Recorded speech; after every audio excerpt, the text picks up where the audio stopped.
A partir de agora, aqui na Brasil Atual, Colibri na Quarentena. Uma conversa com quem está envolvido em trabalhos de cultura e entretenimento em tempo de pandemia. Colibri na Quarentena, um momento para refletir e se reinventar, na música, no teatro, no cinema e em todas as expressões de arte.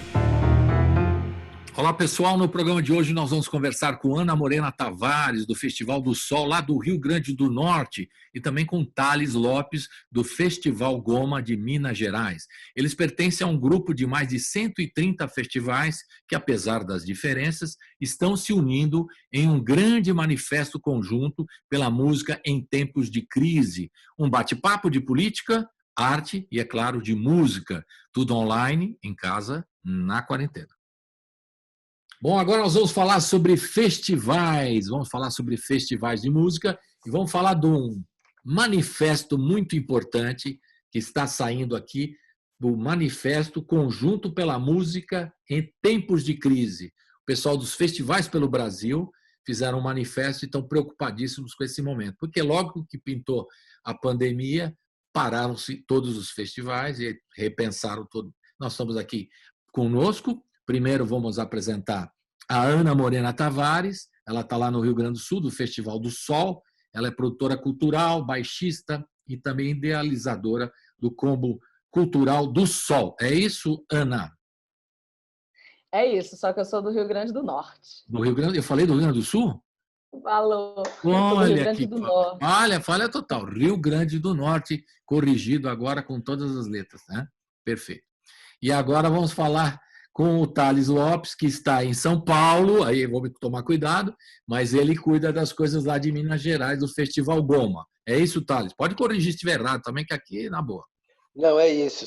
Sou mineiro, já produzi festivais em Uberlândia durante muitos anos, mas recentemente estou aqui em São Paulo, com a Mídia Ninja, fazendo também um festival Ninja, que teve a primeira edição aqui em novembro de 2019. Uhum. Bom, gente, quando começou esse programa aqui na quarentena, a gente conversou com o Fabrício, né, lá do Bananada, que também assina esse manifesto dos festivais, né?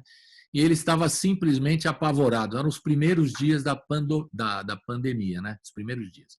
Ele estava apavorado, ele estava revoltado, estava muito triste, enfim, foi praticamente uma manifestação dele muito daquele momento, né, dos primeiros dias. E depois vai amadurecendo, a gente vai entendendo melhor o que está acontecendo, mas foi uma reação muito natural dele. Muita gente fala, pô, mas ele exagerou. Eu falei, não, o cara estava preocupado, como todos vocês que trabalham com festivais estavam preocupados, né?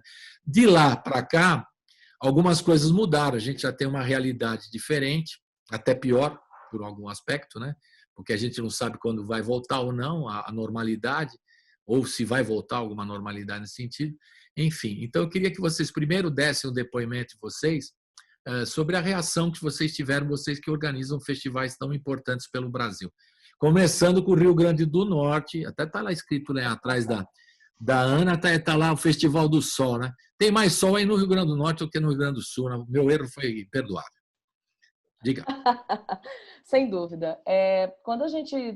Quando começou, né, que começou o isolamento e quando a coisa começou a ficar sólida, a gente tinha inclusive um projeto que a gente faz um Festival do Sol aqui em Natal, mas a gente tem um combo cultural que realiza vários outros projetos. A gente tem incubadora, tem espaço cultural, tem um estúdio onde a gente lança boa parte da produção potiguar, tem um selo, é um combo, né? Tem várias ações que a gente faz aqui.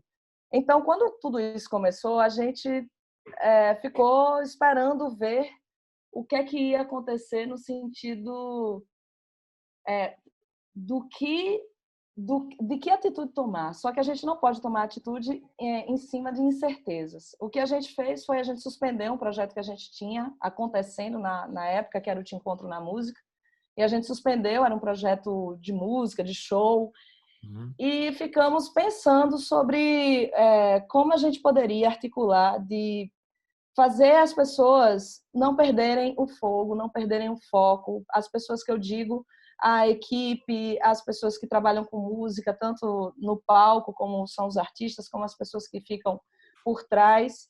E foi aí que a gente passou em torno de um mês e meio pensando, né? Porque também tem a questão da tecnologia, essas lives que surgiram, né? Começou tudo bem capenga. Hoje em dia já tem umas lives bem legais, interessantes, porque as pessoas vão aprendendo a lidar com a tecnologia.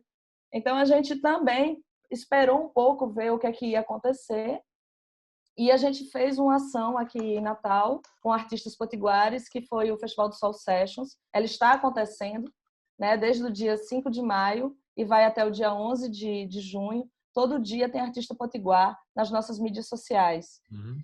Tem uma live, e além da live, eles também fazem uma produção de um clipe caseiro, vamos dizer assim. Eles gravam imagens, são 2 músicas por artista. Então, a gente está colocando 37 artistas que estavam parados em casa, sem exercer nenhum tipo de criatividade, nenhum tipo de ação artística. A gente está fazendo esses artistas produzirem e circularem digitalmente, porque eles também são público dos outros artistas. E isso deu uma aquecida muito grande, deu uma fortalecida muito grande na cena. Porque eu, como festival, eu preciso que a minha cena, a cena da minha cidade, ela esteja aquecida, ela esteja sendo produtiva, porque senão não adianta, eu vou ter um festival para ser vitrine de quê, né? O do Sol, ele tem essa característica de ser, a gente se pretende a ser a maior vitrine da música potiguar para o resto do país. Então, é uma questão sine qua non que a cultura potiguar esteja sólida, esteja produzindo, esteja acontecendo. Então, essa foi a primeira ação que a gente fez, que ela ainda está acontecendo. A gente tem outra ação que é dar visibilidade aos artistas, à equipe de bastidores, Uhum. né, que estão por trás das câmeras, que estão por trás dos shows. A gente vai fazer também uma série de mini docs e lives com cada pessoa da nossa equipe, são em torno de 40. E isso tudo remunerado. A gente está conseguindo fazer uma coisa que também tem a remuneração, tanto dos artistas como da equipe, que é muito importante também. E estamos já cientes que o festival, como ele era, não vai acontecer. Como ele era em 2019, em 2020 ele não vai acontecer dessa forma. A gente sabe que não vai ser possível uma aglomeração do jeito que a gente fazia antes. Então, a gente já está trabalhando em possibilidades para 2021, se tudo correr bem, que não é o que parece, né? Porque está tudo correndo bem mal, no sentido de preparação, de conseguir coibir e tratar de uma situação séria com seriedade. A gente não está, a gente está quase liberando o isolamento, que ninguém se isolou, né? Só uma parte muito pequena. Então, a gente está focando nas ações digitais e focando, que eu acho que é uma das coisas aqui, e focando em nos aglutinar de forma jurídica, vamos dizer assim, usando, né, as palavras aí, CPF, CNPJ. Então, a gente está juntando os nossos CNPJs para a gente ter mais força de articulação e mais possibilidades, porque várias cabeças pensando são sempre melhores do que uma.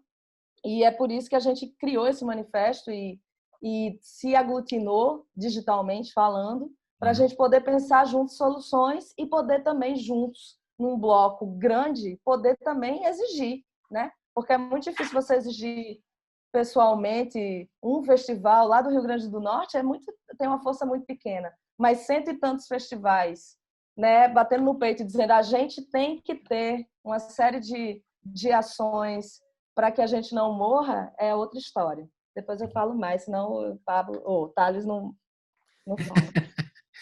Agora a vez do Thales. Vale aí, como é que você reagiu?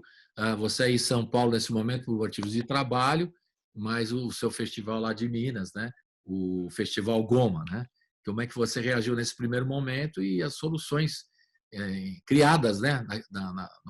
Na correria, né? Tem que se virar, tem que fazer live. O que eu vi de gente correndo para live de vários tipos. A Ana colocou muito bem, porque no começo estava bem precário, agora o pessoal está se organizando, fazendo um sonzinho melhor, um violãozinho mais legal e tal, a guitarra, enfim, né? Fala aí, Thales, por favor. Não, acho que, como a Ana colocou, todo mundo foi pego, né, de supetão, assim. É claro que a gente já no início do ano, você começa a ver o processo se alastrando a partir da China e você já fica em alerta, mas a partir do primeiro caso e os primeiros relatos e a dimensão do problema foi uma coisa muito rápida.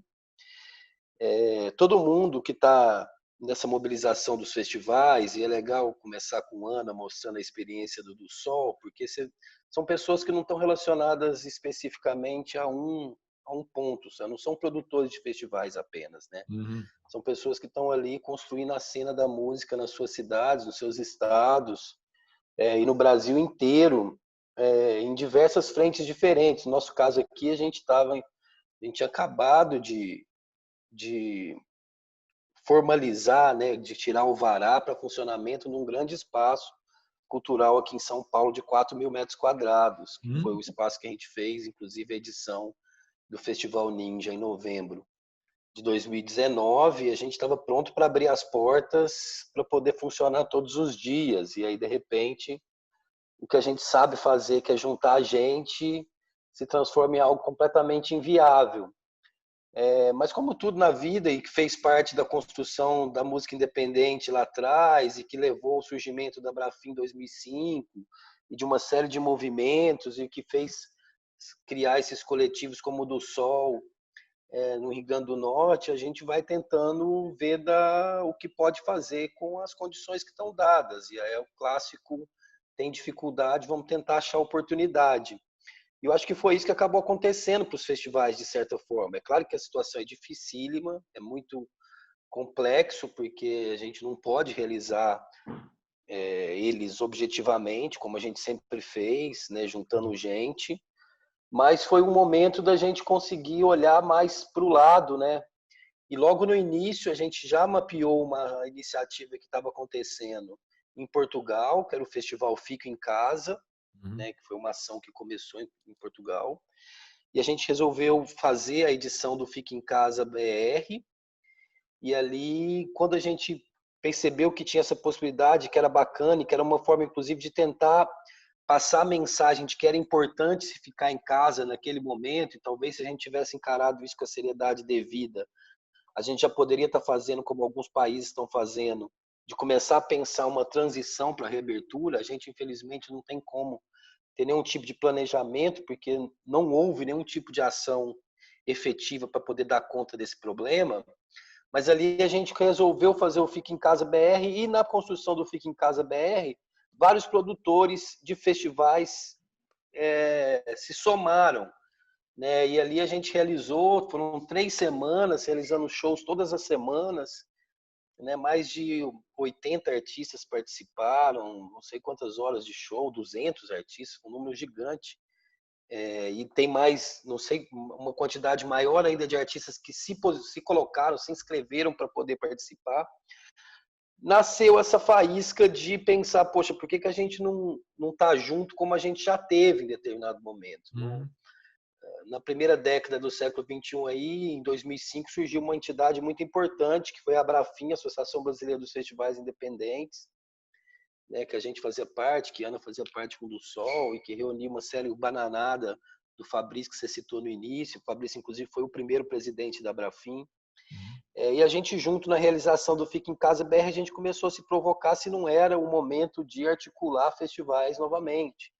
Porque em 2011, 2012, essa associação ela foi se diluindo, né? Teve alguns conflitos internos e ao mesmo tempo também mudanças de prioridade para boa parte da turma que estava ali.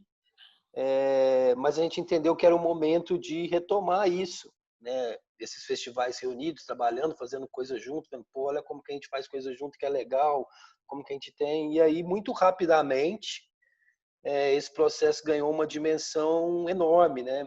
E abrimos um grupo, o grupo as pessoas foram adicionando outros festivais, e esse manifesto que foi colocado na rua e veio dessa construção conjunta a partir dessas pessoas que foram se articulando, e hoje a gente já tem aí, né, mais de uma centena de festivais que estão articulados, que estão reunidos, né, que vão retomar o CNPJ da Brafim como uma entidade representativa desse segmento.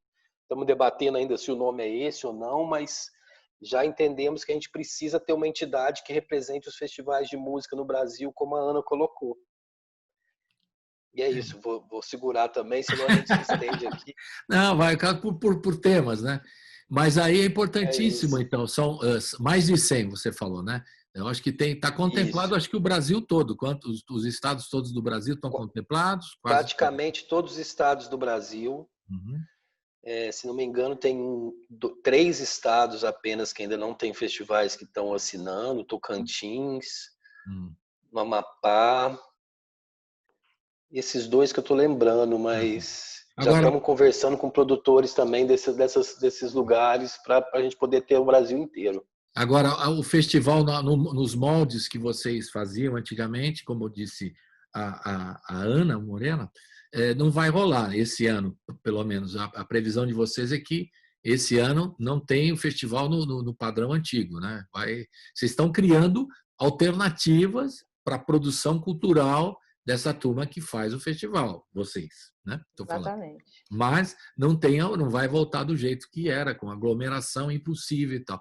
Até tem muita gente fazendo exercício de imaginação aí para ver como vai ser uma possível apresentação ao vivo, né?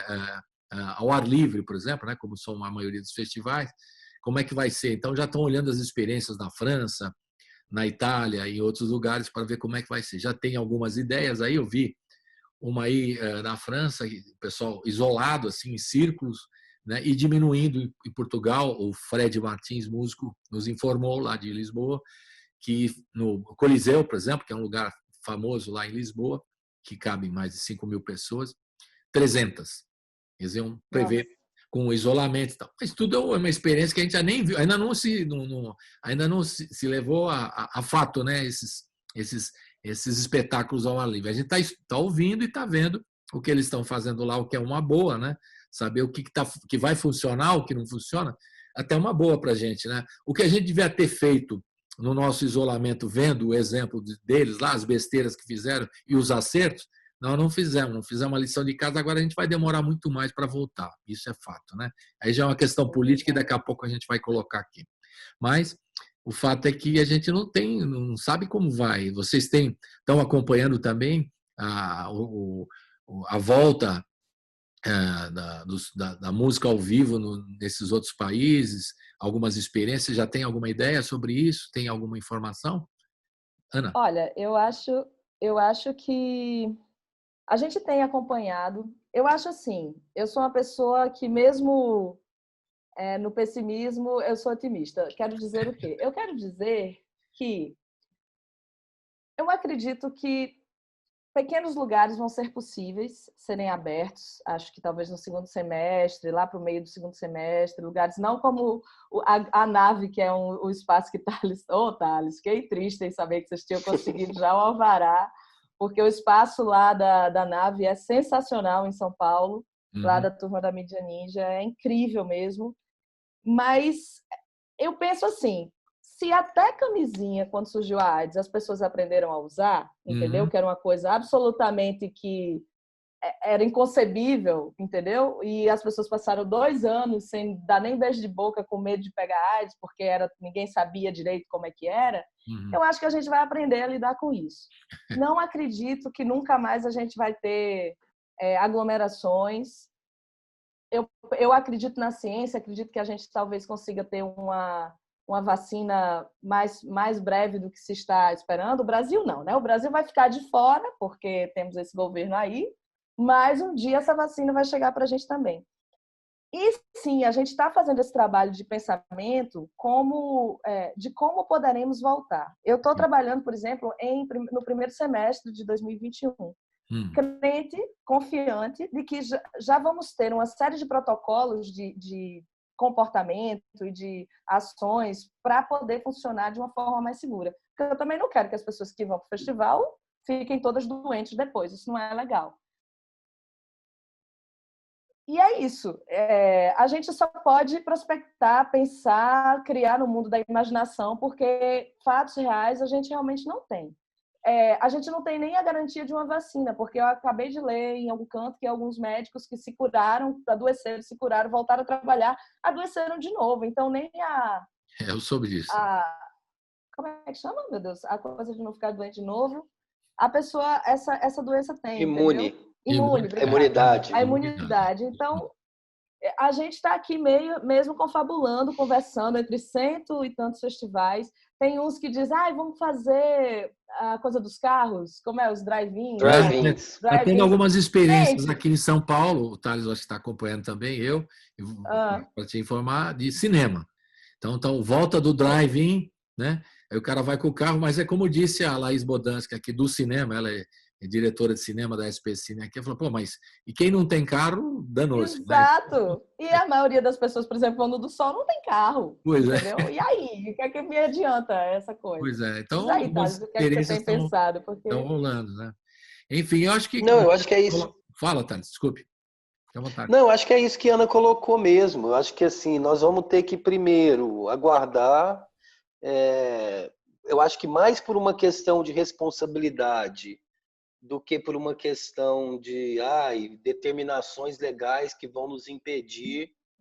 Os festivais não vão acontecer em 2020, porque eu acho que vai chegar um momento que a pressão econômica, isso já está acontecendo, né? A gente está chegando no pico da pandemia e vários governos já têm falado em reabertura. Então, acho que a questão vai ser mais por conta da consciência dos produtores de festivais do que necessariamente por um impedimento legal deles não acontecerem. Mas a gente sabe que o nosso segmento vai ser o último. Desde o início, isso está colocado para a gente. Você tem experiências fora do país que começam a apontar, né?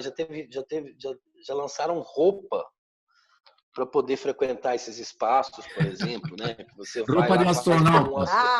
É roupa de astronauta. Já ouvi falar. Você tem essas experiências do drive-in, você tem as experiências como estão começando agora na Espanha e outros países da Europa, onde eles estão reduzindo, como você deu o caso aí do Coliseu Lisboa, onde vão deixar as cadeiras muito espaçadas dentro dos espaços, né? É uma outra, e de toda maneira, mesmo que volte, é uma outra experiência, inclusive para o próprio artista, né? Pois é. Que vai subir no palco e todo mundo sabe como o artista fica quando ele chega para fazer um show e tem pouca gente. Ele nunca fica 100% satisfeito. Ele quer ver a arena lotada, ele quer ver o espaço lotado. Faz parte do E agora show. ele vai, agora é isso. E agora ele vai ter que começar a lidar. Mas eu acho que a gente também tem que entender que, como a Ana colocou, vamos tentar ser otimista. Também as coisas não estavam 100% legais. Não estamos falando do mundo em que era nem para o mercado da música, que era completamente justo. Então, talvez a gente tenha condições aí de criar alternativas que possam apontar para na hora que a coisa voltar, porque uma hora vai voltar ao normal, né? Uma hora a gente vai lidar com essa doença como a gente lidou com outras na história. Vai ter ali, vai vir vacina, vai ter imunização em massa, que é essa loucura, mas que à custa de milhares de vidas isso pode acontecer. Então, talvez a gente tenha que tentar já olhar para o futuro e ver o que a gente pode aprender. Nós estamos vendo na Europa, além dessas experiências que estão começando agora de música ao vivo, né? O futebol que voltou, né? Eu não sei se pode ser uma referência o futebol com vocês do festival, porque o futebol sem o público ficou bem, bem esquisito mesmo, né? Você olha, eles põem o áudio da torcida, e aí, né? Enfim, é um negócio estranho. Mas como eles têm... É sério? É estranho. O futebol alemão, né? A gente tem acompanhado aí, outros que estão começando agora. Enfim, é meio estranho. Só que na música não dá, né? Porque como é que vai ser? A não ser que seja transmitida pela televisão. Se a televisão ajudar os músicos, pode ser uma alternativa. Vamos pensar assim, né? Sem o público, fazendo num lugar aberto, protegido e transmitido pela televisão. Eu acredito que é uma... Sei lá, estou imaginando aqui vocês que são do ramo aqui. Eu tô dando meus chutes aqui, né? Eu sempre imagino espetáculo para as pessoas verem. Não dá para ver presencialmente, que a gente usa agora a palavra presencial, né? Não usava antes. Então, talvez transmitir pela televisão. Mas a turma está fazendo pela internet mesmo, né? A maioria está fazendo pela internet. Bom, antes da gente... Um alcance tão grande quanto a TV, exato. Às vezes. Dependendo até, né? Claro, muito maior às vezes, né? Do que a TV. Não, e a gente já tinha um público que estava deixando de ir aos shows para ficar em casa, porque a tecnologia das televisões e dos das caixas de som já estão tão melhores que as pessoas, por causa de grana, por causa de violência, por causa de uma série de coisas, as pessoas já estavam deixando de ir ao show. Verdade. Né? A gente está falando como se também os shows vivessem todos abarrotados de gente, meu Deus, sucesso, todo mundo nadando dinheiro. Não era, né? Não era. Então, assim, mas o que acontece, que eu acho que é o mais grave, é que até os artistas eles não estão podendo se juntar. É verdade. Porque, veja bem, porque se você não é um cantautor, um cara que canta e toca seu violão e canta as suas músicas, por exemplo, a minha banda, que é uma banda de rock instrumental, ela não tá dentro dessas lives. Como é que eu vou fazer uma banda que mora aí, 3 pessoas em Natal, 1 pessoa em São Paulo, que toca guitarra, bateria, para fazer uma live ao vivo? Não tem como, entendeu? Teria que ser uma coisa gravada, cada um tem que gravar antes, ou então a gente tem que se juntar. E essa coisa de se juntar também coloca a gente em risco. Então, eu acho que a coisa mais triste, assim, é que tem uma série de artistas que estão realmente sem poder nem fazer live, nem fazer nada, tem que fazer outro tipo de coisa. Uma banda como a minha, que é o Camarones, ela era uma banda que vivia em turnê. Eu tô há 5 meses sem viajar, já tô enlouquecida, entendeu? Isso aí é que eu acho que é a coisa mais difícil. E fazíamos shows para 10 pessoas. O problema nem era o público, era... A gente fazia show para muita gente também, mas tinha muito show para pouca gente. Então, assim, essas questões aí é que eu acho que a tecnologia vai nos ajudar muito em breve. É o que eu espero. Estou nessa fé, assim. Porque tem nessa live, como a gente está fazendo aqui esse encontro, nessa sala de reunião, daria para tocar o Thales tocando aqui, você tocando contrabaixo, eu engano aqui no instrumento também, só que não funciona, porque tem o delay, né? E aí fica horrível, vamos combinar. Funciona. Foram feitas tentativas, eu já ouvi algumas tentativas. Tem músicos que estão até imaginando tocar num compasso diferente aí para ver se dá sincronia, mas não funciona. Sim. Infelizmente não dá certo. Aí então, alguns falam, vamos aguardar o software que vai conseguir corrigir o delay para a gente poder fazer aqui os ao vivo de fato, né? E aí a maioria está gravando e algumas fazendo um trabalho muito bom, né? E outras a maioria está gravando e outros fazem uma coisa mais simplesinha de live. Outros, como o caso do sertanejo, aí eles até extrapolam e aí não tomam as medidas necessárias, como você acabou de dizer. E adoece todo mundo, né? Como é o caso da banda do Zezé de Camargo. É o exemplo mais claro disso. Bom, agora a gente vai fazer um intervalinho para a gente não ficar muito triste, né? Vamos ouvir música e daqui a pouco o Thales vai contar todo o que gira em torno dos festivais, a questão econômica, né? E um levantamento que vocês fizeram aí da Mídia Ninja, muito legal, de informações a respeito da cultura. E vamos falar um pouquinho do manifesto, mais do manifesto, e também das leis que estão aí para serem aprovadas, né? A lei que vai ajudar a gente aí a ajudar os artistas, principalmente os técnicos, né? Que não tem condição de fazer live, que estão passando necessidade aqui em São Paulo, casos de gente pedindo comida, passando fome, só para dizer, né? Para ver como dramático está o cenário. O que a gente vai ouvir? Começa com a Ana, que ela manda, né? Aqui no começo do programa, né, Thales? Tá. Você deixa também, vamos lá. Então vamos tocar, já que eu falei que só da minha banda, vamos tocar Camarones, orquestra guitarrística. Vamos ouvir uma música mais radiofônica, vamos tocar Cartagena. Cartagena. E essa aí tem vídeo também ou é só o som? A gente vai ver. Tem vídeo também? Tem vídeo também. Então vamos ver um vídeo, que é mais legal que a gente pode. Como a gente está agora, a rádio hoje tem que ser a convergência. Então nós estamos transmitindo pelo YouTube também, entendeu? Então, ai, meu Deus, eu não me maquiei, não estava preparada para essa informação. O Thales também não se maquiou. Thales, você também não se maquiou, certo? Não. Eu também não. Então tá tudo certo. Essa informação a nossa assessora de imprensa não passou para a gente anteriormente. Eu também não, estou todo aqui atrapalhado, mas tudo bem, vamos em frente. Então roda agora, né, a banda da Ana Morena, que vai rolar. Como chama a música de novo, por favor? Cartagena, a banda Camarones, orquestra guitarrística. Orquestra guitarrística, coisa fina. Então roda, vamos rodar agora. Uhul!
Você está ouvindo Colibri na Quarentena. Estamos de volta aqui para conversar um pouquinho sobre os festivais que estão se unindo no manifesto Conjunto pela Música em Tempos de Crise. Estamos com a Ana Morena Tavares, que está lá no Rio Grande do Norte, agora falei certo. Ela é produtora cultural, é organizadora desse Festival do Sol e também é baixista. E o nosso querido Thales Lopes, que está aqui em São Paulo, que cuida também do Festival Goma lá de Minas Gerais. Você toca algum instrumento também, Thales? Não, não toco. Foi curto. Já brinquei no passado, No passado, glorioso. mas no passado Tocava o quê, Thales? glorioso, Você tocava mas guitarra? não. Brincava Baixo? percussão, essas coisas. Percussão é estilo percussionista. Joia. No período de universidade, a gente fazia algumas brincadeiras. Thales, eu queria que você falasse, antes da gente continuar desse manifesto, a gente falou aqui um pouco dos problemas que a gente sentiu no começo, as coisas estão mudando, estão evoluindo, não na doença, a doença realmente a gente não vê nenhum progresso, né? Não está acontecendo nada por causa do governo federal, que é uma desgraça. Daqui a pouco a gente fala do governo federal que não está nem aí para a cultura, é uma coisa terrível. Sim, Eu queria que você informasse para nós que vocês levantaram os dados muito importantes dos festivais, feiras e festas no país que tiveram que parar. E vocês fizeram através do DataSim, é isso, Thales? Explica para nós isso. essas informações e esses dados. Na verdade, logo que começou a pandemia aqui no Brasil e a gente teve o início da quarentena e a proibição dos eventos, o DataSim, né, que é uma plataforma da Sim São Paulo, que é uma importante feira de música brasileira, que acontece sempre em dezembro, aqui em São Paulo, eles já têm essa frente de pesquisa, né? Eles criaram há alguns anos o DataSim e vem fazendo ali trabalhos de pesquisa sobre a cadeia produtiva da música, e eles fizeram uma pesquisa bem no início, né, da pandemia, tentando identificar e mapear ali o que seriam os impactos. Foi ali em março de 2020, né, e eles ouviram 536 empresas do ramo da música no Brasil, e naquele momento, só naquele momento ali, no início da pandemia, em março, já foi identificado pelo menos 8.000 eventos de música ao vivo que tinham sido cancelados nos 21 estados em 21 estados do Brasil, né, um prejuízo ali naquele momento identificado em torno de 500 milhões de reais, né, e prejudicando diretamente mais de 20 mil profissionais do setor musical. Mas se a gente for pensar e se a gente for projetar isso, vamos pegar lá o número de MEIs que a gente tem no Brasil hoje que são relacionados diretamente à música ao vivo, são mais de 62 mil MEIs, né, que tem esse registro. Se a gente for projetar isso, empresas ali também de produção, de sonorização, de iluminação, para além de artistas, de músicos, a gente já sabe que o impacto ele já foi da casa dos bilhões de reais, né? Mais de 3 bilhões de reais estimados por esse estudo, e são mais de 1 milhão de trabalhadores afetados diretamente nesse primeiro momento. Esse foi um estudo que a DataSim fez e que a gente utilizou, inclusive, para poder construir, né, esse nosso posicionamento dos festivais, mas a gente sabe que o impacto ainda é muito maior, né? Você tem um estudo ali de 2012 a 2016, né, do Plano de Economia da Música, foi uma pesquisa feita a partir do Ministério da Cultura, onde se identifica que pelo menos 3,5% da exportação brasileira, dos recursos que saem, né, são de produtos culturais. Você tem mais de 10 bilhões movimentados por ano só nesse setor, e aí a gente está falando em dólares, mais de 10 bilhões de dólares. Você tem em torno de 4,2% das ocupações, a partir de dados do IBGE, vem desse segmento da cultura e da música, com quase 8% da malha empresarial brasileira sendo representada por empreendimentos ligados a esse segmento da música. Nós estamos falando de quase 8% E a gente está falando basicamente de microempreendimentos. Uhum. Claro que a gente sabe que a gente tem os grandes empreendimentos, você tem ali grandes festivais como o Rock in Rio, como o Lollapalooza, mas nós estamos falando de uma infinidade de micros e pequenos empreendimentos do Brasil inteiro que estão sendo afetados diretamente por isso, né? E muitas vezes essa importância que a gente vê da participação da música e da cultura na economia, ela não está, ela não é revertida ou ela não tem um espelhamento à altura dentro das estruturas públicas, né? Você não tem, por mais que você saiba que pelo menos 4% do PIB, isso nos dados mais modestos, 4% do PIB é para cultura, da atividade cultural, você nunca teve um orçamento no Ministério da Cultura que chegou à marca de 2%, por exemplo. Né? Você tem todo um questionamento em torno da Lei Rouanet e do incentivo fiscal para as atividades de cultura, mas ninguém fala nada da quantidade de incentivos fiscais que a produção agrícola recebe.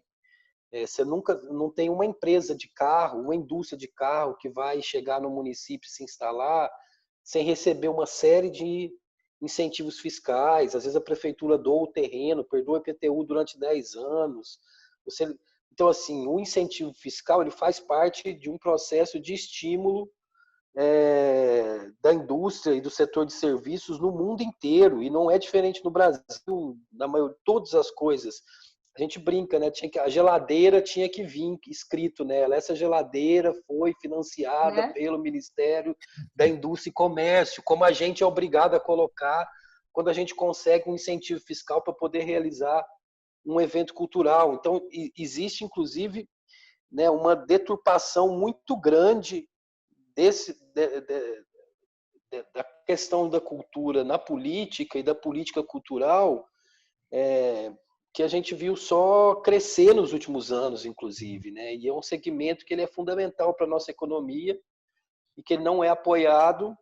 E eu acho que mais uma vez isso só reforça o que a Ana colocou no início, que a gente já falou um pouco, que é o mais importante de tudo que talvez tenha acontecido nessa construção dos festivais foi essa consciência de que a gente precisava estar junto, se organizar politicamente para poder reivindicar suporte, apoio e, na verdade, mais do que suporte e apoio, né, políticas públicas que promovam um segmento, porque isso não é bom para a gente que faz isso é bom para o país, né? Claro. O que eu acho que me espanta mais, não só a questão da cultura, do que ela gera, né? Porque os números que você deu atualizados aí, referentes ao PIB, o que gera na economia brasileira a cultura, né? E a gente está falando da cultura, da música, do cinema, enfim, de vários setores das artes, e ela, ao mesmo tempo, é perseguida pelo governo. Então, eu acho que, além de ser uma questão ideológica que eles colocam como vão acabar com a cultura, com a educação, porque esses caras aí ficam pensando muito, ajuda a refletir, aí a coisa não fica boa para o nosso lado e tal. É uma ignorância também do ponto de vista econômico, porque não Total. é? Porque se ela gera tantos empregos, a cultura, por que estão perseguindo, né? Até nesse sentido, O que, é muito o que estranho. Fale, por favor. me irrita muito é porque o investimento direcionado para a cultura, ele volta triplicado. Estou falando de dinheiro mesmo, de impostos que são recolhidos. Se o cara dá 100 mil reais para um projeto, esses 100 mil, eles voltam, a quantidade de imposto que é gerada a partir desses 100 mil, de volta, entendeu? De coisas que são contratadas, de pessoas que são contratadas e pagam impostos. Sei lá, triplicado. Então, assim, do ponto de vista econômico mesmo, é um baita negocião, assim, você investir em cultura. E do ponto de vista como sociedade, não existe uma sociedade sem cultura.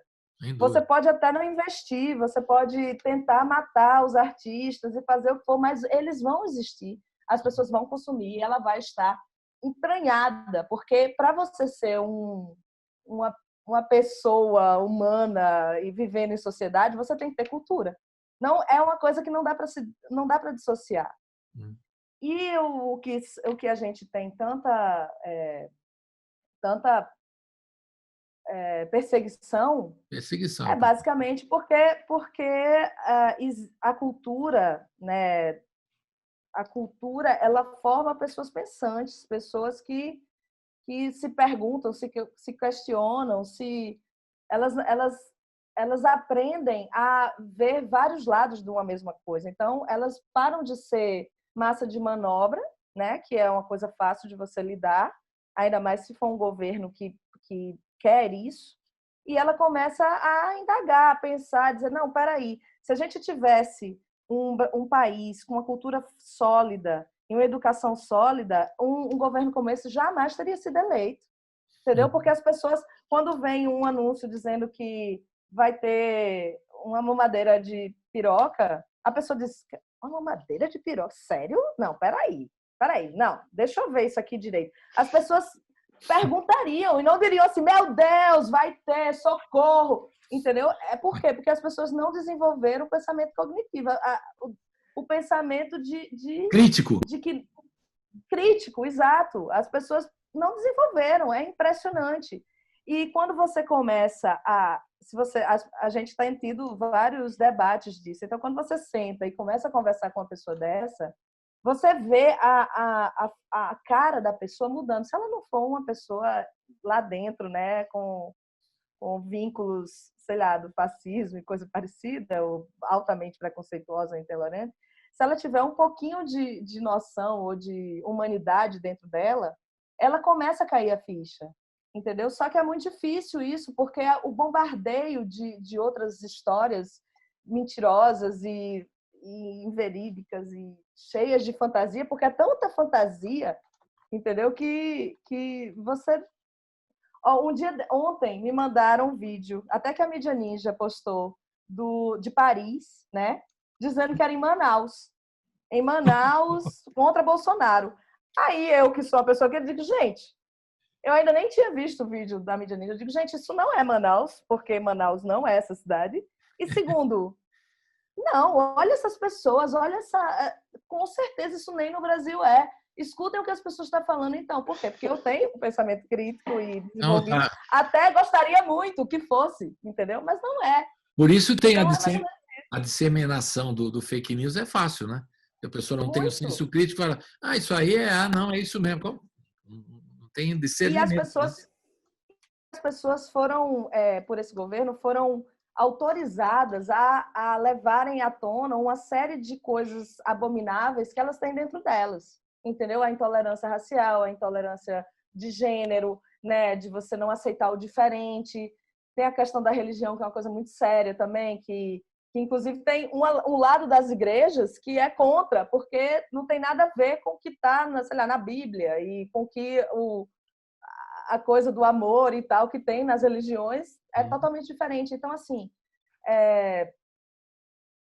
as pessoas acreditam porque é mais fácil para elas colocarem aquilo que elas têm dentro delas, que normalmente são pessoas que ou são muito lascadas da vida, entendeu? Ou são pessoas muito...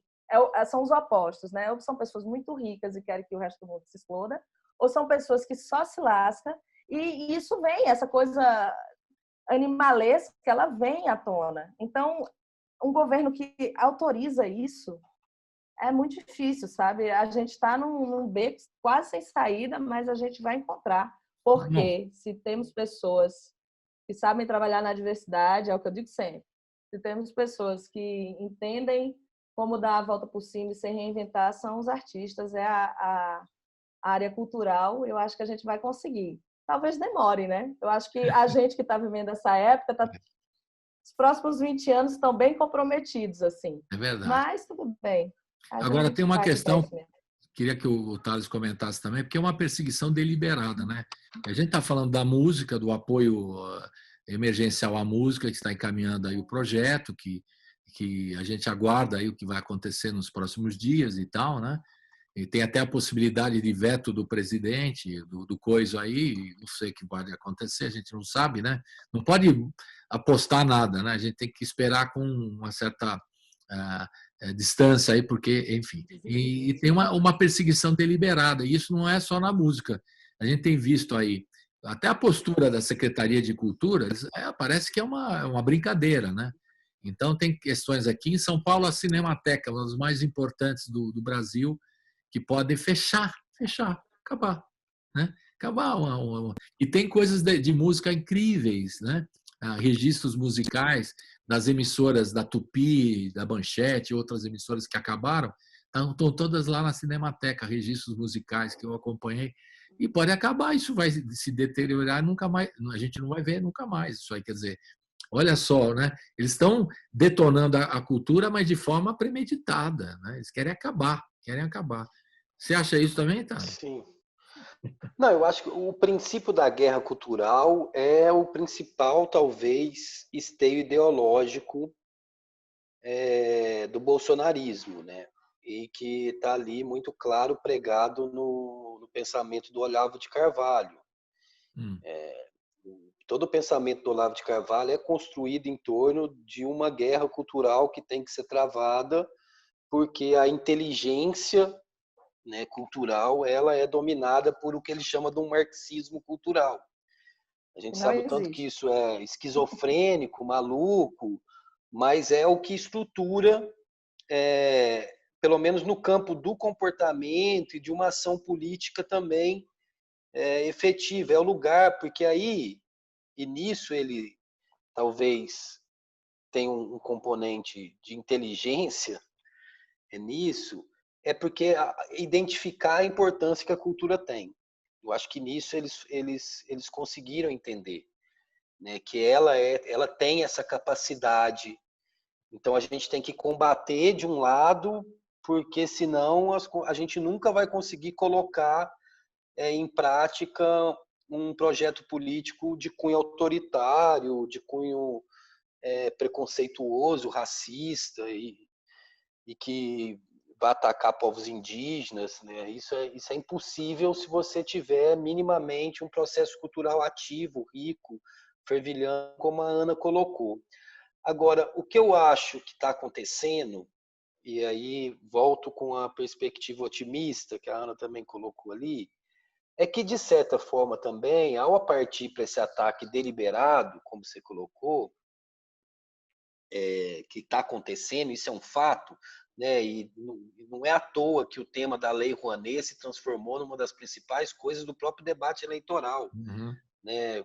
De forma muito utilizada. Muitas fake news se apoiaram para poder tentar destruir personalidades a partir desse elemento da Lei Rouanet, né? Mas o que está acontecendo? O resultado disso está sendo uma articulação também muito grande desse segmento. E aí a gente já começa a ter, né? E a gente está falando aqui de uma experiência prática nesse sentido, que eu e Ana trouxemos, dessa rearticulação e organização dos festivais, né?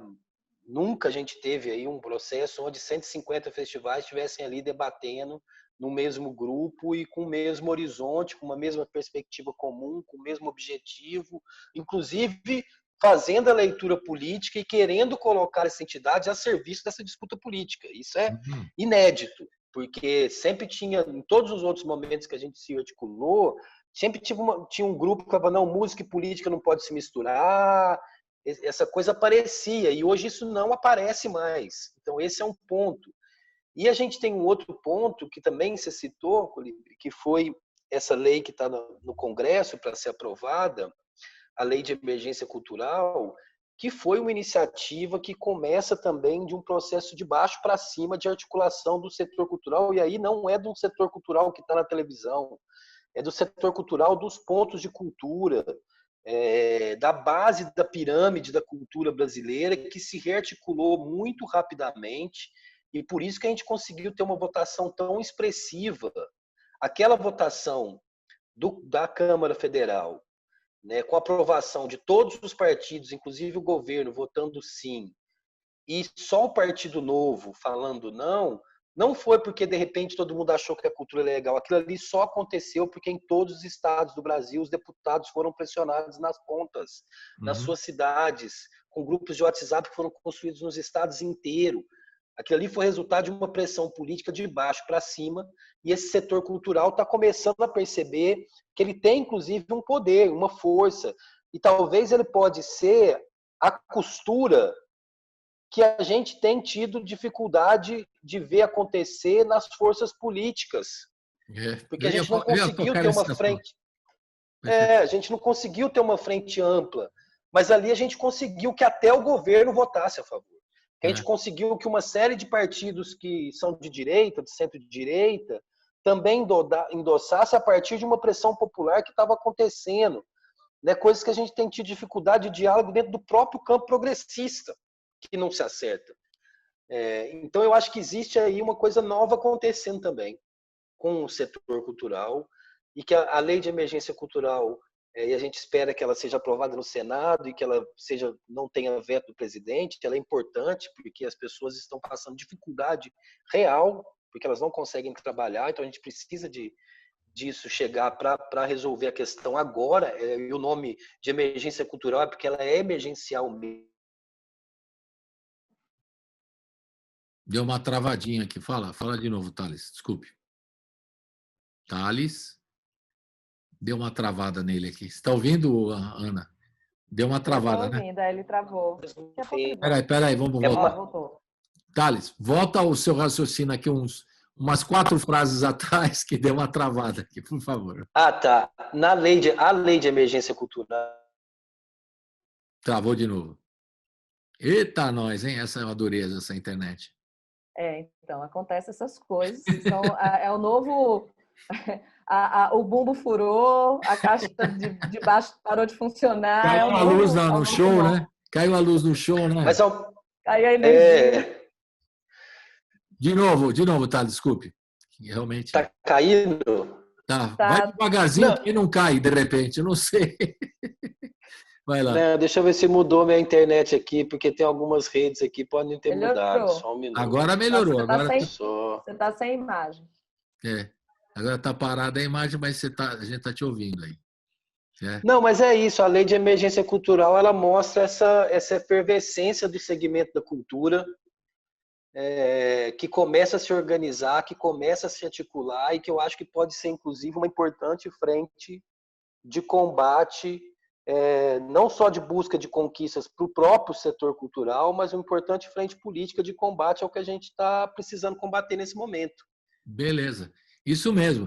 E eu espero que esse exemplo, daqui a pouco a gente vai para o último bloco, as considerações finais aí, mas o que eu espero que aconteça na política de forma geral, né? A política também juntando todas as frentes para derrubar o que está aí. Eu acho que é uma coisa simplista que eu estou falando, né? Mas vocês, os festivais, também tinham as suas diferenças, né? Agora vocês estão juntando. Ainda, né? Hein? Temos ainda. Ainda tem, mas tem uma coisa mais importante que vocês estão lutando para conquistar. Isso é um belíssimo exemplo. Agora vamos de música antes do último bloco finalzinho aí. O que vai rolar? Agora você que é a nossa curadora, Ana, fala aí. O que a gente vai ouvir? Vai ser eu de novo? Pode ser o Thales. O Thales pode escolher também. Vai, Thales. A gente dá uma colher de chá para você.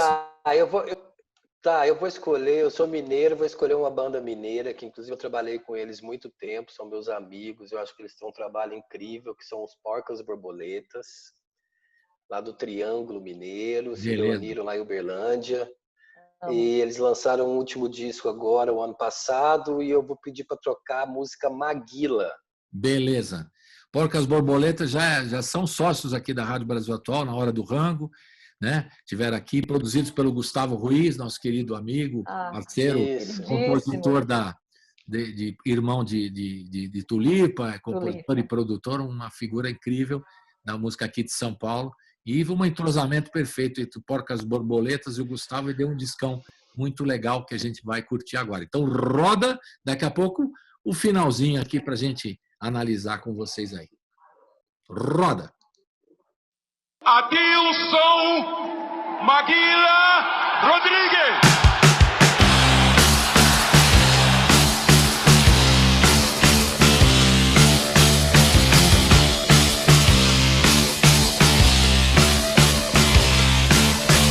Maguila, campeão de boxe. Maguila,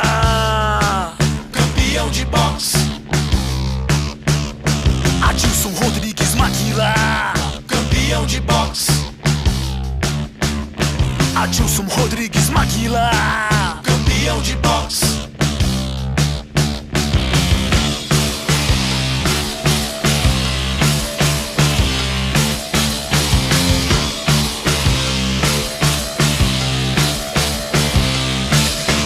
Maguila, campeão de boxe.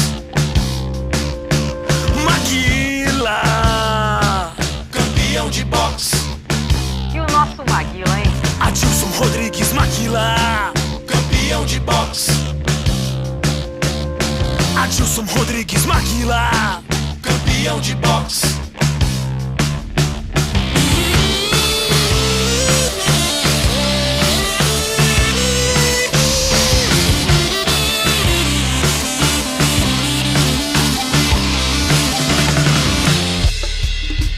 15 de julho de 1989. De joelhos no vestiário, Adilson Rodrigues Maguila beija a medalha de Nossa Senhora Aparecida antes de subir ao ringue para enfrentar o campeão mundial de pesos pesados, Evander Holyfield.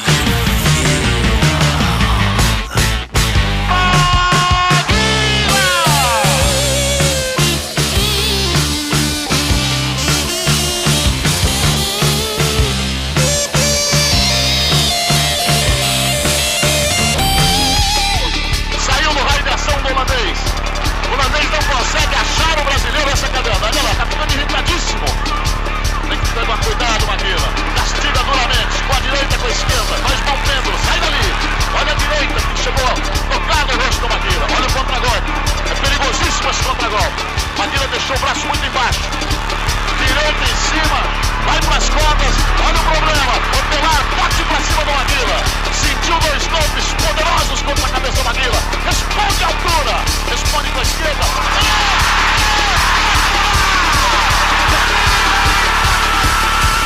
Maguila, campeão de boxe.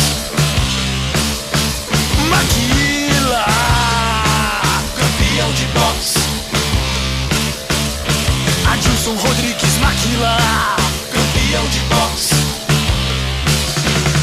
Adilson Rodrigues Maguila, campeão de boxe. Campeão de boxe. Campeão de boxe. Campeão de boxe. Campeão de boxe. Campeão de boxe. Estamos de volta aqui no bloco final para a gente fazer umas considerações aqui. Nós estamos com o Thales Lopes. O Thales Lopes organiza o Festival Goma, lá em Minas Gerais. É cientista social, do Mídia Ninja, não tinha falado, agora vou falar. Do Fora do Eixo, também ele participou. E é produtor cultural também, está aqui em São Paulo e organiza lá, faz a ponte São Paulo-Minas Gerais. Conosco também a Ana Morena Tavares, do Festival do Sol, lá do Rio Grande do Norte. Ela que é produtora cultural, contrabaixista, né? Sócia e idealizadora do Festival do Sol, falando aqui com a gente. Agora, para a gente encerrar, a gente está muito otimista com vocês, porque vocês conseguiram se reunir, né? Quantos o total de festivais no final? Mais de 150, é isso, gente? Só para a gente anotar aqui. Aí, número é com Thales, hein? Vai, Thales. Thales, número. A gente Não ouvi ainda. Fale, Thales. tem mais de... Oi, estão ouvindo? É porque agora o telefone tocou aqui. Agora sim. A gente que já assinou o manifesto são mais de 130. 130. Mas a gente tem, a cada dia, novos festivais aparecem e tem nos procurado, e essa lista tem só crescido. Né? A gente acredita que ainda essa semana a gente chega ali a 150 festivais que estão junto nesse processo, assinando. E eu acredito que não vai parar de crescer, porque né, todo mundo que tá vendo a iniciativa quer chegar junto, quer participar, e todo mundo quer encontrar formas num momento como esse de sobreviver, né? E a gente está ali, pelo menos, num ambiente onde uma inteligência coletiva está pensando junto. Então, isso já ajuda. Que é o grande exemplo que vocês estão dando que possa ser aplicado também para a política em geral, uma grande frente para derrubar o que está aí, né? Porque é uma perseguição implacável à cultura, uma coisa lamentável mesmo. Eu queria saber o É uma seguinte... perseguição implacável a tudo, né? Não é só É cultura, tudo não. que não se refere a eles, né? Enfim. Exato. Agora, os festivais, a gente aqui recebendo vários músicos, né? Aqui em São Paulo, é muito importante para os músicos, até para lançarem trabalhos novos, lançarem músicas. E eu não tinha noção, sinceramente, antes de começar o programa, há 4 anos, eu devo confessar minha ignorância, eu sempre acompanhava os shows em São Paulo, shows no eixo Rio-São Paulo, ou no Nordeste, e acompanhava o que rolava muito aqui em São Paulo, né? Por força até da estrutura do Sesc, que trazia gente do Brasil todo, enfim, a gente acompanhava. Mas eu não tinha noção da importância dos festivais. E quando a gente conversava com os músicos, né, em geral, eles falavam, não, mas eu participei do festival, não sei de onde, fiz o festival. Eu comecei a enumerar, falei, nossa, mas quantos festivais tem, né? E gente que trabalha e gera, não é? É importantíssimo. Pelo Brasil todo, uma coisa realmente de caráter nacional que vocês têm, mostrando a diversidade musical, não é aquela mesma música, entendeu? Não é o festival... contempla todos o som brasileiro, né, que é uma coisa maravilhosa. E tem muito a ver com o que a gente faz na rádio. Isso que eu queria comentar com vocês, porque a gente traz a música do Brasil todo. E quando o pessoal vem e relata os festivais, a gente fica impressionado e, ao mesmo tempo, valorizando. Falei, eu queria até ter um programa só de festivais. Era uma ideia nossa aqui na rádio, ainda vamos fazer, né? Então, já mais uma ideia aí para que está no ar. E para mostrar o que vocês fazem. Porque tem um ano todo, né? Tem os festivais. Agora as coisas vão mudar, vocês estão criando. Eu acho que soluções já estão aparecendo aí. Eu estou torcendo por vocês mesmo. E aí a gente vai ver. Mas, em princípio, vocês acham que vai ser a coisa virtual mesmo, né? Como está acontecendo com as várias lives dos artistas.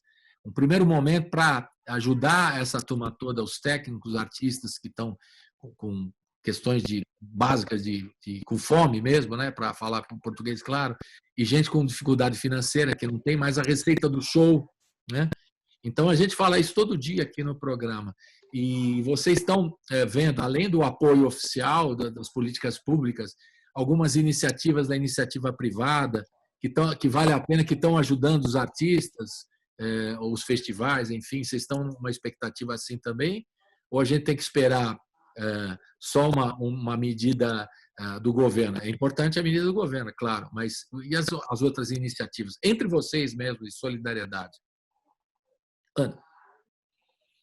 Olha, a questão do governo é uma questão obrigatória, né? Claro. É uma coisa obrigatória do governo. Agora, esquecendo um pouco o governo, eu acho que a gente, sim, do jeito que existia, eu sou bem categórica, realmente eu acho muito difícil acontecer, e mesmo como o Thales falou, mesmo que a gente seja liberado para acontecer, a gente não vai querer, porque ainda não temos segurança de que as pessoas que vão para lá participar dos shows não adoeçam, não peguem nada, porque por causa da aglomeração, etc.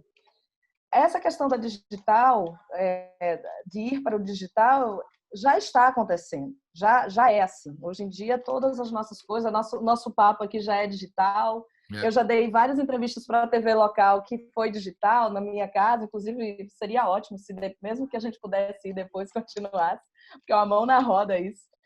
Mas a questão do consumo de arte, consumo de música, eu acho que a gente tem que trabalhar com a capacitação da gente poder conseguir fazer da melhor forma possível, usando a tecnologia que a gente tem à disposição e estudando sobre isso.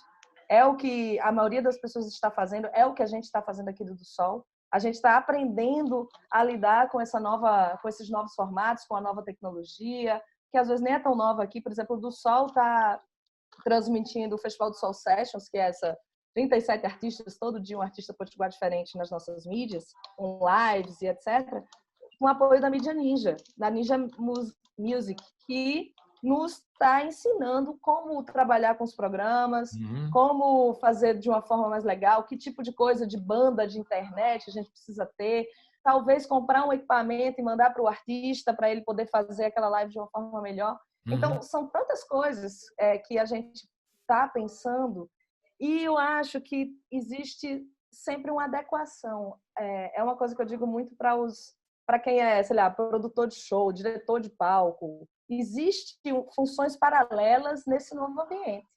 E essas pessoas também vão ter que começar a se capacitar e a mudar a forma de trabalho também para essa nova realidade.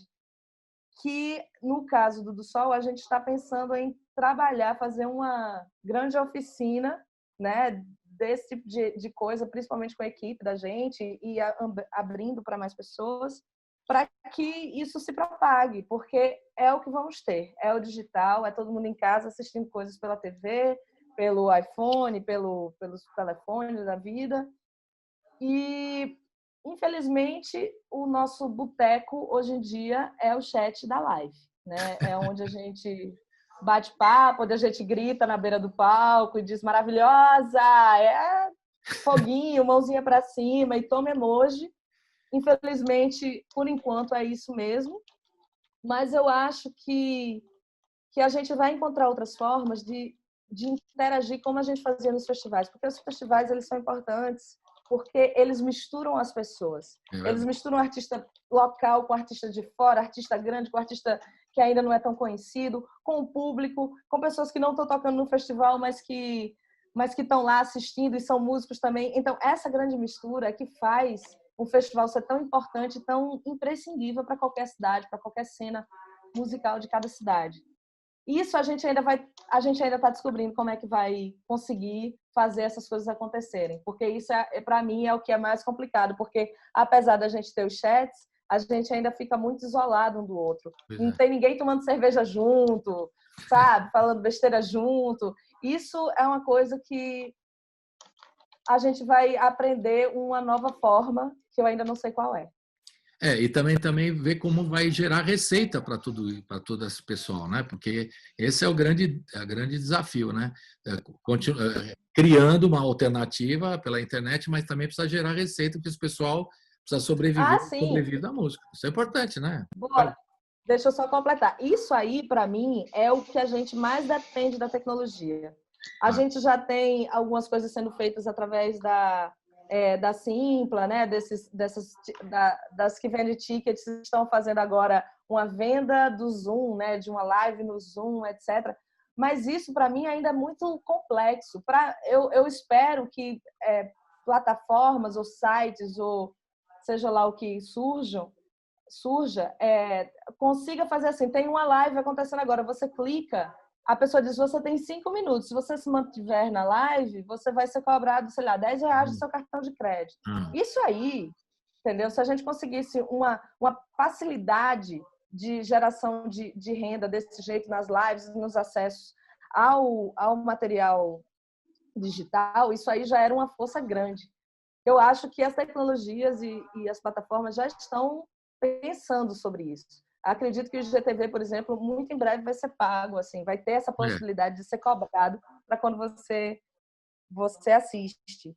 Né? Eu já estou acompanhando algumas. É fundamental. Estou acompanhando algumas experiências aí, já o pessoal tentando gerar receita através das lives, que é muito importante, né? No momento tem muita ação social que eu acho importante para resolver a questão mais básica, que é a alimentação, cesta básica, levantar fundos para ajudar os artistas técnicos, enfim, toda a turma que gira em torno do trabalho do músico, né? Agora, o Thales, você termina aí o seu raciocínio a respeito dessa questão toda. Se a gente consegue também resolver a questão financeira, né? Porque vocês estão unidos, muito importante. Estão dando um exemplo aí até para a política nacional, para uma grande frente para enfrentar o que está por aí no governo, né? Eu acho muito importante o que vocês estão fazendo. Agora precisa resolver a questão mais urgente, né? Solidariedade de ajuda aos artistas, aos músicos especialmente, né? A gente se envolveu primeiro nessa luta política da Lei de Emergência Cultural, justamente porque a gente sabia que ela, né, pela forma que ela estava sendo construída, pelos prazos, pela distribuição do recurso, ela é o que a gente conseguiria ter um impacto maior no primeiro momento, né, para poder atender aí pessoas no Brasil inteiro. Sobre a questão das alternativas, a gente já teve algumas experiências no mercado nesse sentido, né? A gente tem visto aí muitos festivais que já tinham projetos aprovados com iniciativa privada, em editais, com empresas. Boa parte dessas empresas estão aceitando a transição para o digital, né? Então, algumas até estimulam, outras têm aceitado. Então, para que aquele recurso não fosse perdido, né, e que ele pudesse ser investido no festival e na cadeia produtiva dele, principalmente nessa base dos trabalhadores que fazem esses festivais acontecerem. Nós já tivemos experiências que surgiram novas, como foi o Festival dos Festivais, que foi iniciativa de uma cervejaria, não vou dar o nome para não ficar fazendo propaganda gratuita para ela, mas uma cervejaria se ela ajudar os músicos, você pode falar, não tem problema. Ela ajudou todo mundo. Pode falar. Ela ajudou. A Devassa já fez uma ação, e ela reuniu 8 festivais e fez uma ação que foi o Festivais dos Festivais. O do Sol, inclusive, estava envolvido, o Bananada, que foi citado aqui, também estava, e uma série de outros. Então, só foram 8 festivais envolvidos diretamente. Então, você também tem algumas iniciativas do mercado olhando para esse lugar. Se a gente já falou aí do SESC, que vai colocar também. O Itaú Cultural colocou alguns editais ali emergenciais também para rodar, com pouco recurso, mas que ainda tivesse essa coisa de ser uma coisa, escreve rápido, aprova rápido, libera rápido, né, para poder dar conta da emergência. E aí eu acho que na questão da remuneração, o nosso grande desafio é conseguir debater justamente a questão dos recursos no campo digital, porque a gente nunca conseguiu fazer esse debate sério, né? A gente tem hoje pouca coisa é tributada do que circula dentro das redes digitais, né? Isso não volta, inclusive, em imposto, isso não volta em direito autoral. Verdade. Então, acho que a gente vai ter que se debruçar agora com muita força. Inclusive, a gente está propondo, junto com a entidade que a gente está criando, a gente fazer um congresso muito em breve para poder discutir os temas da música, uma conferência da música que vai ser puxada por essa articulação dos festivais, para poder discutir como que a gente pode pensar isso. É muita música que roda, que está ali dentro do YouTube. A gente sabe que o YouTube monetiza, mas será que a quantidade que ele coloca e disponibiliza é justa para o que os artistas que estão disponibilizando seu trabalho estão colocando ali? A mesma coisa com as plataformas de música, Spotify, Deezer.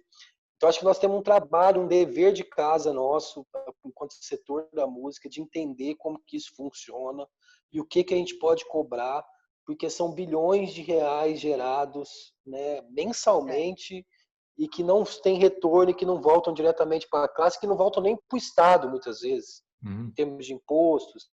Então, acho que uma das soluções, e por isso que a organização política é tão importante, né, porque uma das soluções vai passar por isso. E a outra é aquilo que a Ana falou, eu concordo totalmente, vai passar também por uma necessidade de capacitação, de formação dentro do segmento, técnica, para ele se entender, para a gente ter aí, né, um processo de transferência de atividade produtiva, né? O cara que talvez ele opera o som no festival e operou a vida inteira, mas agora ele vai passar a operar o OBS, vai fazer e vai garantir que a gente tem uma boa qualidade de som nas transmissões que estão sendo feitas. Então, acho que essas coisas se alinham. Mas eu vejo uma necessidade nossa de entender melhor o mundo digital, o que circula ali, para a gente poder pegar o nosso quinhão. Né? Perfeito. Aproveitar esse momento, né, Otávio, muito importante que você falou, esse momento para não só refletir sobre a questão, como agir mesmo, porque muita gente fala assim, eu estou botando tudo no Spotify, mas eu não sei se isso funciona direito, eu estou jogando no YouTube, mas não recebo nada. Agora, repensar isso, aproveitar esse momento para fazer essa reflexão também, do ponto de vista de remuneração, porque agora é o que existe, né, de palpável, né, que é a internet, para trabalhar a música na internet. Eu acho que é um momento bom, né, para exatamente discutir isso e levar avante, né, o que vocês estão fazendo. Muito obrigado, estamos no finalzinho aqui, você está acabando até a minha luz aqui, a minha luz aqui, mas de vocês está jóia. E a gente agradece vocês, parabéns, viu, esse trabalho, essa união que vocês estão... É um exemplo mesmo, eu vou falar de novo, é um exemplo que vocês estão dando até para a classe política aí, que fica aí cada um no seu cantinho, vocês estão juntos. As diferenças, como a Ana colocou, existem, mas vocês estão lutando uma coisa mais importante nesse momento, que é a sobrevivência dos músicos e a cultura brasileira, é fundamental. Parabéns mais uma vez, e a gente da Rádio Brasil Atual, Rede Brasil Atual, a TVT, todo mundo está à disposição de vocês para a gente divulgar. Só no finalzinho, antes de escolher a música, vamos dar o serviço. Como é que a gente faz contato com a turma do festival aí, vocês? Qual é o canal? Quem fala? Procura Ana Morena. Olha, a Abrafim, nem sei, hein, Thales? Como é que a gente... Qual é o canal da gente? Procura Ana a gente. Morena. Procura Ana Morena, procura a Ana Garcia, procura o Thales, procura Fabrício Nobre, porque a gente ainda não tem uma coisa oficial, né? Mas eu, por exemplo, fui pela Mídia Ninja, que foi o canal que eu recebi. Né? É um canal também. É um canal também para chegar a vocês. Aí, quando vocês estiverem organizados, para divulgar, a rádio está aqui para divulgar o que vocês estão fazendo, à disposição, tá bom? Obrigada pelo espaço. E todos os perfis dos festivais estão aí divulgando também. Então, se você tem um festival que você gosta e você segue, essa informação vai chegar também. E aí você pode mandar o inbox para ele. Se você produz festival no Brasil, estamos aí para poder trocar ideia. Vamos ajudar o outro aí. São mais de 130. Que música vai encerrar agora? A Ana que fala, vai. A Ana pode escolher. Tá. Tá, vamos outra banda aqui de Natal. Vamos dar uma força aí pro Natal. Freiosa. Uhum. Claro, eu tenho que falar da cidade. Porque essa música eu acho uma música muito bonita e ela fala sobre o amor que o mundo deve às mulheres pretas. Então o nome dessa música é Reverenciar. Legal. E a gente termina com essa, agradecendo a participação de vocês. Um abraço virtual para todos vocês, para o Thales. Um abraço virtual. Beijo, obrigada pelo espaço. E até a próxima, nós estamos à disposição, mais uma vez. Tchau, gente. Muito obrigado. Até mais, gente. Valeu, foi ótimo.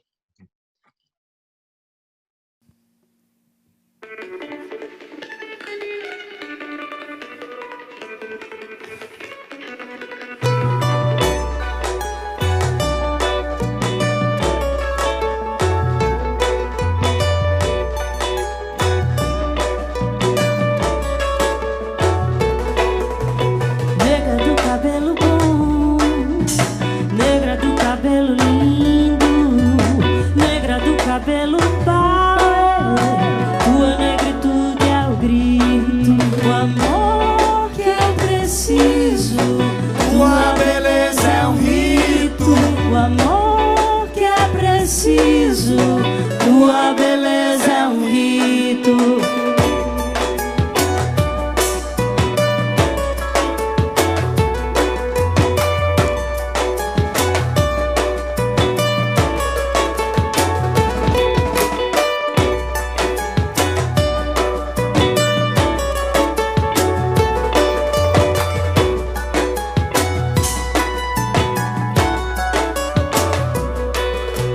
Negra do cabelo bom, negra do cabelo lindo, negra do cabelo power, tua negritude é o grito, o amor que eu preciso, tua beleza é um rito, o amor que é preciso, tua beleza é um rito.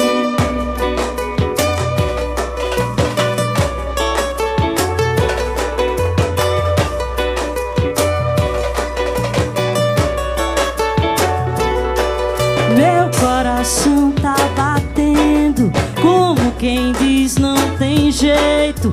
Zabumba, bumba, esquisito, batendo dentro do peito.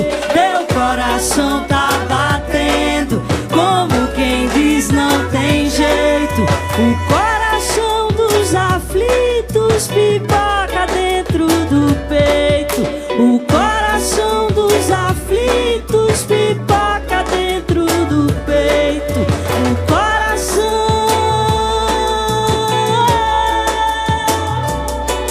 O amor que é preciso, tua beleza é um rito, o amor que eu preciso, tua beleza é um rito. Tua beleza, tua beleza, tua beleza, tua beleza, tua beleza, tua beleza. Boca roxa, pele preta, teu olhar abala as estruturas. Boca azul, corpo de deusa, quero admirar tua cultura. Boca roxa, pele preta, teu olhar abala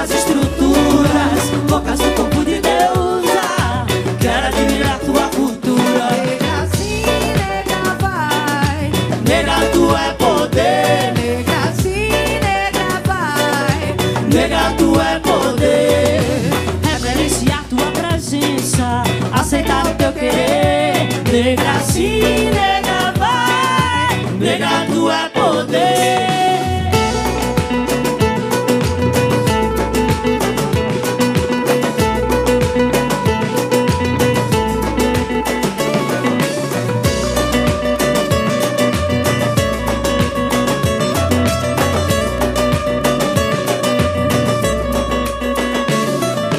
Boca roxa, pele preta, teu olhar abala as estruturas. Boca azul, corpo de deusa, quero admirar tua cultura.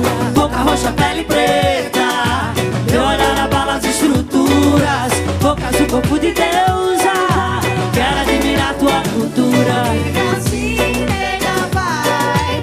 Nega, tu é poder. Nega, sim, nega, vai. Nega, tu é poder. Reverenciar tua presença, aceitar o teu querer. Nega, sim, nega, vai. Nega, tu é poder. Nega, tu é poder. Nega, tu é poder. Nega, tu é poder. Nega, tu é poder. Ó preta, és amor, festa e devoção. Mãe África, seu cabelo é coroação. Ó preta, és amor, festa e devoção. Mãe África, seu cabelo é coroação. Ó preta, és amor, festa e devoção. Mãe África, seu cabelo é coroação. Ó preta, és amor, festa e devoção. Mãe África, seu cabelo é coroação. Obrigado. O programa termina aqui, mas a programação da Rádio Brasil Atual segue com a Hora do Rango, hoje reapresentando o cantor e compositor Zé Renato. Fique com a gente.